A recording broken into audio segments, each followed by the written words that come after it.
Hi guys, and Happy New Year! Happy 2026. This is my first video for 2026, and I just wanted to wish you guys all a very Happy New Year.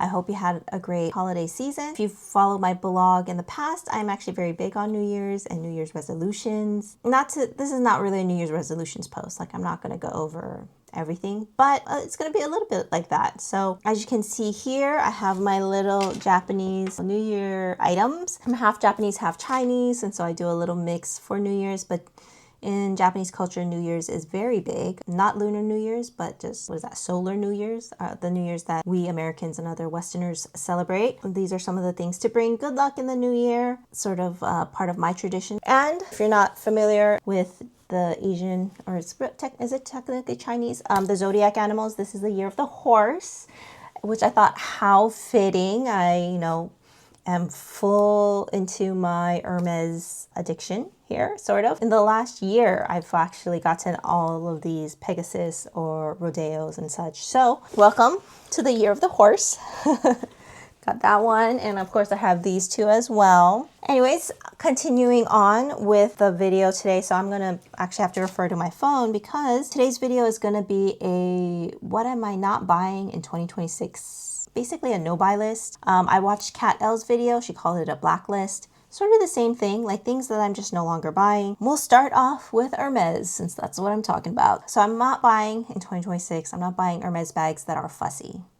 So, I mean, that's about as fussy as I'm going to get. The So Kelly, like, yes, there is the Kelly buckles and whatever, the sangles, but I'm not, I can still open and close it without having to undo it. No more Birkins, no more Kellys, no Gypsy Air. I'm very tempted by those because those are, hard to get. It's an Hermes bag. It has the special Kelly clasp, but in the end, like, it's just not me. I don't really like fussy bags. I hate fussy clasps. So yes, the Kelly wallet to go, I did love it.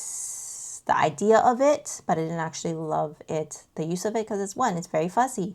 2, it doesn't fit anything. So none of that. I'm not gonna be swayed anymore by the label of Hermes, by the idea that it's highly coveted. Like, I'm just gonna get what I like, and it doesn't have to be the most popular Hermes bag out there. In the same vein, I'm no longer gonna get Hermes silks, jewelry, or shoes or watches new.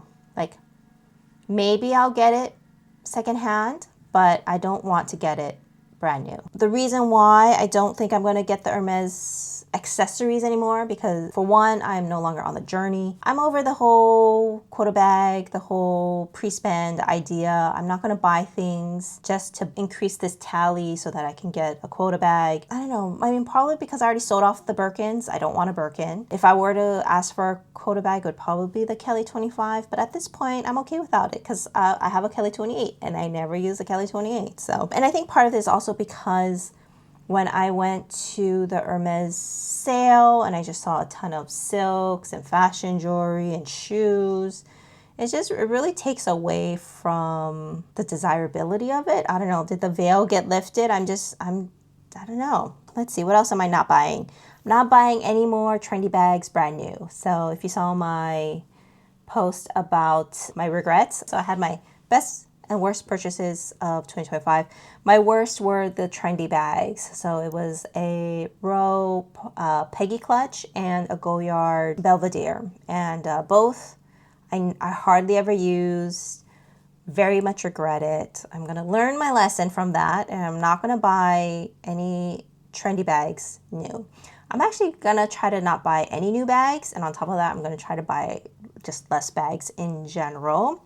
So in that same vein, I'm not going to buy secondhand items just because they're cheap. So just because the secondhand price is like half of the retail price and I kind of like it, doesn't mean I'm going to buy it. Basically don't have any more shelf space in my bag closet. Plus this year, 2026, I don't know if you guys want me to film it or not, but I am doing a full closet rehaul. We've been living in this house for over 2 years now in a closet that is very poorly designed. And so we are going to probably put in container store shelving, which is what we had in our last couple of houses, which I loved. I know it's not like California closets or anything, but it's very functional and works for us. So yeah, continuing on the bags that I'm not buying, I'm not going to buy unreturnable bags.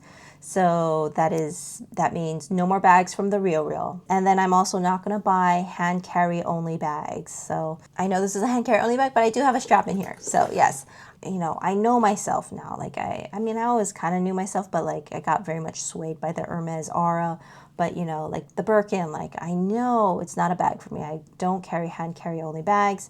And yet, you know, here's the opportunity to own one. I went for it, and what do you know? I didn't like it. So it might not sound great, but like I sort of checked it off the list. Like I tried it. I know definitively Birkin's not for me, at least not right now. It's just not my style, not the way I want to carry my bags, not very useful for me. So yeah, all hand carry only bags will have to fall in that category. And then last but not least, something that's not bags, I am not buying fragrance. So I went 5 years without buying a new fragrance, and then last year I just kind of went crazy and bought a bunch of little samples, which is fine, but I also bought 2 big bottles, which honestly I have hardly used. I mean, I've been going through the samples because I'm like, okay, I'm going to be cost efficient about this. I'm going to be frugal. But then I haven't gone through the big bottles. So those are the things that I'm not buying in 2026. And I'm interested to hear what are some of the things that you will not buy in 2026. Like, I understand, you know, maybe it's a trend and all that, but like, you know, we all have enough, right? We've always had enough. I mean, of course, it's a privilege. I understand to have reached the point of enough. I'm very grateful for that privilege. I think it's time for me to be on a year or a cycle of curating, of using what I have. I mean, if you follow my blog in the past, you know, that's sort of where I came from. Those were my roots. I did have a bunch of not gonna buy posts and, you know, living with less posts. And then, yeah, the last couple of years, with a combination of a bigger closet and brandier, I've really ballooned in my consumption, and I can see it's a problem. So yeah, let's if you're ready to go on this journey with me, let's try to use what we have. Honestly, I'll never be a minimalist. I've actually tried that. It's just not me. Not a maximalist either. I'm just, you know, somewhere in the middle. But I do have overconsumption tendencies, you know, shopping addiction, you could say. And so I definitely need to rein it in. So anyways, that was my no buy list. Sort of like my resolutions, right? Like I'm stating up front, putting out into the world, I will not buy these things. And so hopefully we'll see how I do for 2026. I'm really going to try my hardest. Anyways, thank you guys so much for watching. Honestly, I do want to hear what are some of the things that you will not buy in 2026. So please pop them down below in the comments, and looking forward to that conversation. Otherwise, I will see you in the next one. Bye.